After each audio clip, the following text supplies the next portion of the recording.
Sony Altiva 10 speaker இப்போது உங்கள் சத்யாவில். இப்போவே புக் பண்ணி 6000 ரூபாய் கேஷ்பேக் பெறுங்க. Visit India's first underwater tunnel aquarium at VGP Marine Kingdom, Chennai.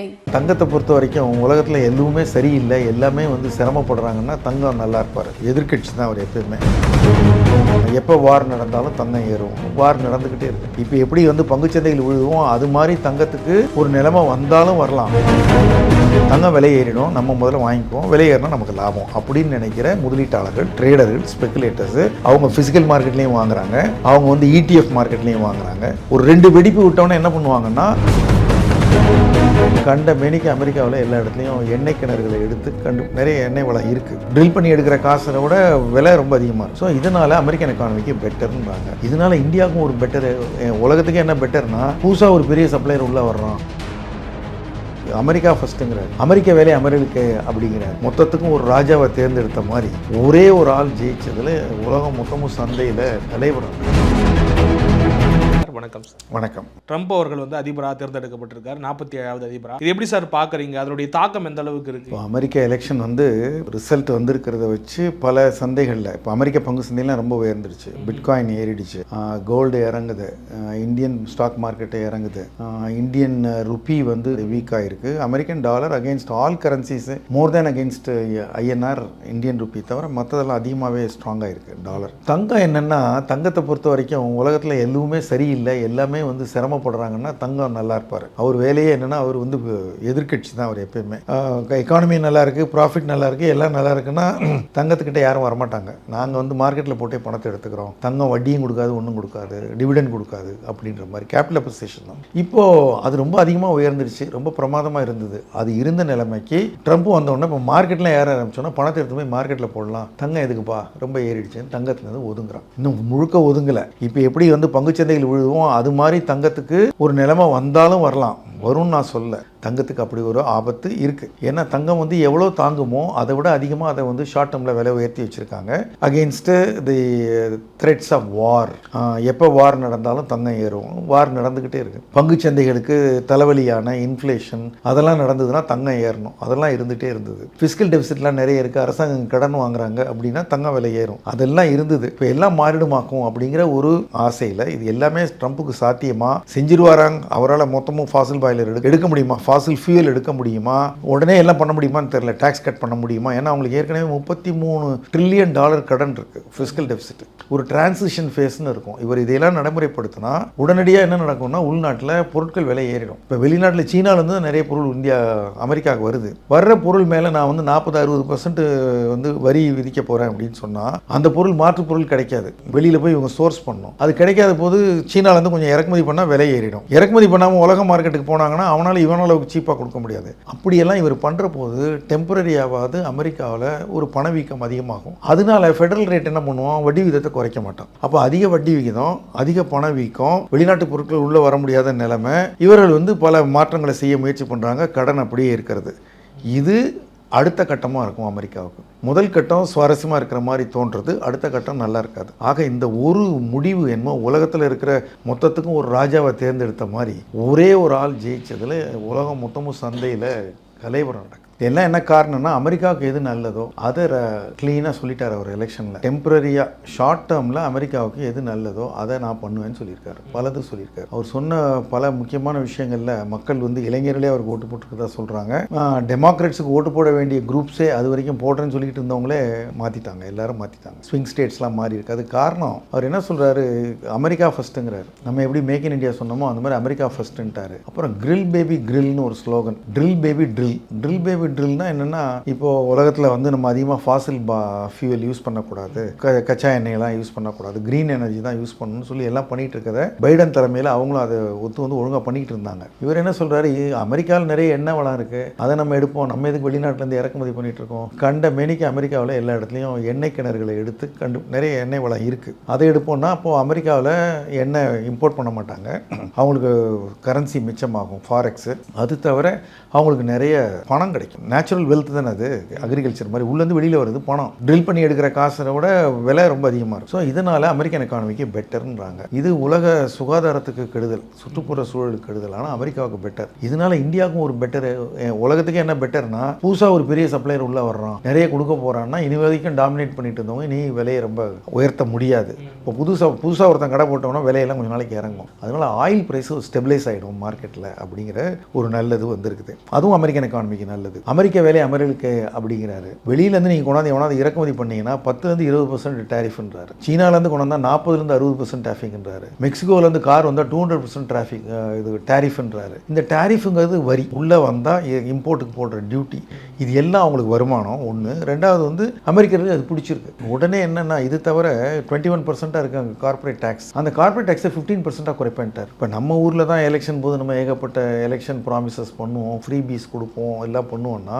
அதை விட பயங்கரமாக நடந்திருக்கு அமெரிக்க எலெக்ஷன். ரெண்டு தரப்புமே சொல்லியிருக்காங்க. இவர் அதிகமாக டேக்ஸ் கட் சொன்னார். இந்த டேக்ஸ் கட் பண்ணால் அமெரிக்கன் கம்பெனிஸ்க்கு 4% வரைக்கும் மினிமம் வந்து ப்ராஃபிட் இன்க்ரீஸ் இருக்குன்றாங்க. அப்போ அதனால் அவங்க ஷேர் மார்க்கெட் குதிக்குது, ஆடுது பயங்கரமாக. டவ் ஜோன்ஸ் ஏற்கனவே ரொம்ப உயர்ந்துட்டது, ஆக்சுவலாக இறங்கணும் ஒரு டெக்னிக்கலாக, அது இன்னும் ஏறி இருக்கு. வாரன் பஃபெட்லாம் எப்பயோ சொல்லிட்டாரு இது மார்க்கெட் வேல்யூவேஷன் ரொம்ப அதிகங்க, நான் வந்து எல்லாத்தையும் விற்று கேஷாக வச்சுக்க போகிறேன், இவ்வளோ விலையெல்லாம் தாங்காதுன்னாரு. அவர் சொல்லி 6 மாதம் ஆகுது. அதற்கு பிறகு ஏறிக்கிட்டே இருந்தது, தொடர்ந்து எலெக்ஷனுக்கு அப்புறம் இன்னும் ஏறி. இந்த தங்கம்ல கொஞ்சம் சரிய ஆரம்பிச்சா இங்கே நம்ம ஊரில் இருக்கக்கூடிய ஆட்கள் வந்து அதிகமாக வாங்குறத நம்ம ஒரு ட்ரெண்டாக பார்க்குறோம். இந்த குறையக்கூடிய ட்ரெண்ட் இருக்குல்ல, அது எத்தனை காலத்துக்கு, அதாவது ஒரு குறிப்பிட்ட மாதங்களுக்கு குறையுமா இல்லை எப்படி? அது தங்கம் வந்து ஒரு 3 விதமாக அது ட்ரேட் ஆகுது.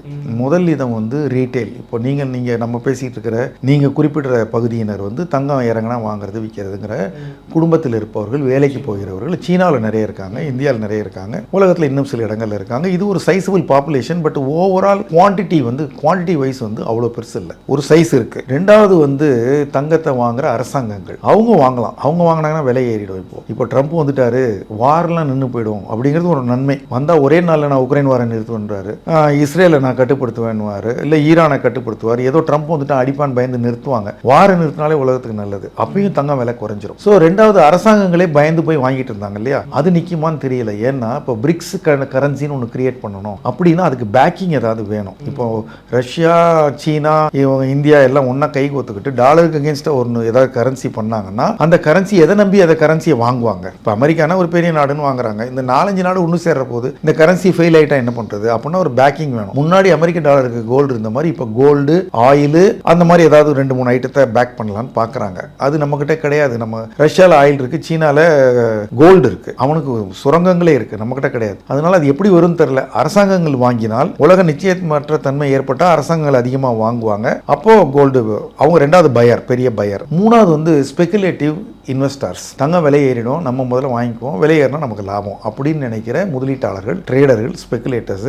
அவங்க ஃபிசிக்கல் மார்க்கெட்லையும் வாங்குறாங்க, அவங்க வந்து ETF மார்க்கெட்லையும் வாங்குறாங்க, அவங்க கமாடிட்டிஸ் மார்க்கெட்லையும் வாங்குறாங்க. இப்போ அந்த கமாடிட்டிஸ் மார்க்கெட் தான் தங்கம் விலை இறங்குவதற்கு கை கொடுக்க கூடும். ஏன்னா அதில் ஃபுல் பணம் கொடுக்காமலே தங்கத்தை வந்து கான்ட்ராக்ட் போட்டு வச்சுக்கலாம். இப்போ ஏறப்போகுதுன்னு சமீபத்தில் பேசிக்கிட்டே இருந்த காரணத்தினால ஏற்றினதும் இவங்க தான், ஏறப்போகுதுங்கிறதுனால இவங்க ஏற்றினாங்க. இது ஒரு சைக்கிள் மாதிரி ஆயிடுச்சு. ஏறப்போகுதுன்னு ஏற்றி ஐயோ ஏறிடுச்சு கரெக்ட் தான், இன்னும் கொஞ்சம் வாங்கி இது வந்து ஒரு பலூன் ஆயிடுச்சா? இது வந்து இறங்கலாமா இறங்கக்கூடாதா?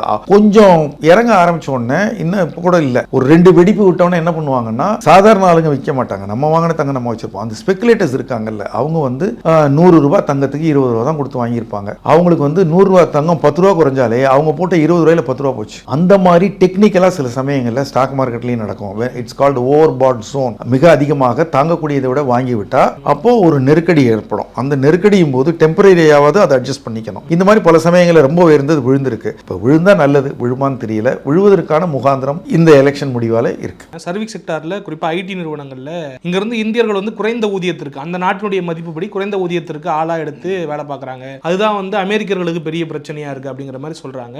கடந்த ஆட்சியிலேயே வந்து அவர் வந்து ஒரு முயற்சி செஞ்சாரு, அதாவது ஊதியத்தினுடைய உச்ச வரம்பை வந்து உயர்த்த போறேன் அப்படின்ட்டு. அது முடியல. இந்த வாட்டி அதை கையில் எடுப்பார்னு நினைக்கிறீங்களா? அது பெரிய அளவுக்கு பாதிப்பா இருக்குன்னு நினைக்கிறீங்களா? இந்தியா இங்க இருந்து ஆன் சைட் போறேன்னு நினைக்கிறவங்களுக்கு அவர் வந்து முதல்ல தேர்தல் வாக்குறுதியை அவர் முயற்சி பண்ணதான் செய்வார். இப்போ வந்து இந்த முறை அவருடைய டீமில் யார் யாரை கொண்டு வராருங்கிறதுக்கு, இப்போ நீங்கள் வெளியுறவுத்துறைனா இந்தியா ஏன் ரொம்ப பிரமாதமாக இருக்குன்னா ஜெய்சங்கர் ஒரு திறமையான ஆளை வச்சிருக்கிறோம். அது மாதிரி நமக்கு வந்து ஒரு துறைக்கும் ஒருத்தரை கண்டுபிடிச்சிடுறாங்க. இப்போ அவங்களுடைய அட்வைஸ் படி தான் அவர் போவார். ஒரு தனிநபர் முடிவு செய்கிறது கிடையாது. பொதுவாக இப்படிப்பட்ட கொள்கைகளை சொல்லியிருக்கிறாரு. இன்னொரு நல்ல விஷயம், அவங்க அப்படிலாம் செய்தால் கூட அமெரிக்க நிறுவனங்களுடைய லாபங்கள் கூடினால் அவங்களுடைய டிஸ்கிரிஷனரி ஸ்பெண்டிங் அதிகமாகும். இப்போ எந்த நிறுவனங்களாம் லாபம் கூடுதோ அவர்கள் செலவழிப்பு திறன் அதிகமாச்சுன்னா அவர்கள் அதிகமாக ஐடியில் தான் செலவழிப்பாங்க. அப்போ இந்தியாவிற்கு அதிகமான ஐடி வாய்ப்புகள் வரும். நாம் இங்கிருந்து செய்தாலும் சரி, அமெரிக்கா போய் செய்தாலும் சரி, இங்கிருந்தே கூட நம்ம ஆஃப் ஷோர்லேருந்து நம்ம நிறைய பண்ண முடியும், ஒர்க் ஃப்ரம் ஹோம்லேருந்து பண்ண முடியும். அதனால ஒரு மைனர் அட்ஜஸ்ட்மெண்ட் இருக்குமே தவிர என்னுடைய தனிப்பட்ட அபிப்பிராயம் வந்து ஒரு பெரிய ஐடி துறை பாதிப்பு என்பது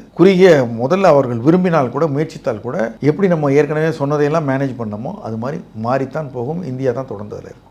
இந்தியாவுக்கு என்ன மாதிரியான மாற்றங்கள்லாம் நிகழ்வுன்னு நினைக்கிறீங்க? தொடர்ச்சியாக வந்து இந்த இம்பேக்ட்டுங்கிறது எந்த அளவுக்கு நீளும் அப்படின்னு பார்க்குறீங்க? இந்தியாவுக்கு வந்து இப்போது அவர் எல்லா கண்ட்ரிலேருந்தும் வர்றதுக்கும் நான் வந்து டேரிஃப் போட போகிறேன்னு சொல்கிறாரு. ஆனால் நமக்கு என்ன அட்வான்டேஜ்னா உலகத்தில் பல நாடுகளுக்கு, குறிப்பாக நேட்டோ நாடுகளுக்கு எதிர் அணியில் இருக்கிற ரஷ்யா, ஈரான், சீனாவை பிடிக்காது. ரஷ்யா கூட பரவாயில்ல, சீனா வந்து நிறைய உற்பத்தி பண்ணுறான், நிறைய உலகத்தில் எல்லாருக்கும் கொடுத்துக்கிட்டு இருக்கான், சம்பாதிக்கிறான். அதனால அவனை ரொம்ப பிடிக்காது. அவனை பிடிக்காதுங்கிறது முதல்ல வெளிப்படையாக ஆரம்பித்தது, இந்த கதையை ஆரம்பித்தது ட்ரம்ப் 2018 முன்னாடி. அவர் ஆரம்பித்து சீனாலேருந்து எது வந்தாலும் போடுறா வரி என்னாரு. அப்போ தான் இந்தியாவுக்கு கொஞ்சம் வாய்ப்புகள் கிடைச்சிது. இந்தியா வந்து ட்ரம்ப் பீரியடில் அமெரிக்காவுக்கு ஏற்றுமதி பண்ணுற அளவு அதிகரிச்சுது. நம்ம ரொம்ப குறைவாக இருந்தோம். $5 பில்லியன் $7 பில்லியன் இன்றைக்கி $75 பில்லியன் வந்துட்டோம்.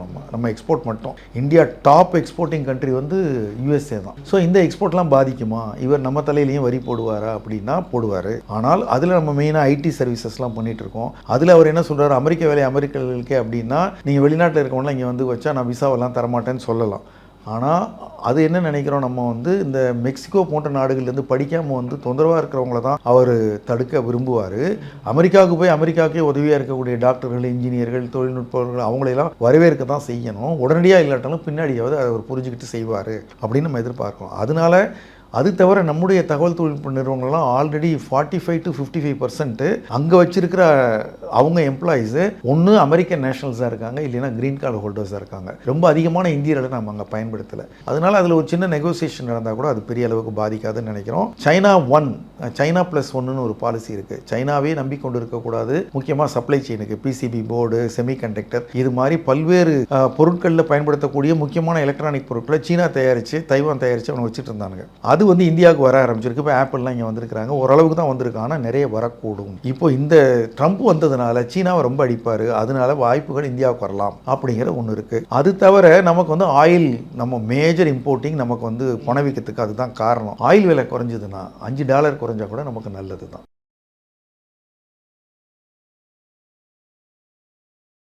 சோனி அல்ட்ரா 10 ஸ்பீக்கர் இப்போது உங்கள் சத்யாவில். இப்போவே புக் பண்ணி $6000 கேஷ்பேக் பெறுங்க.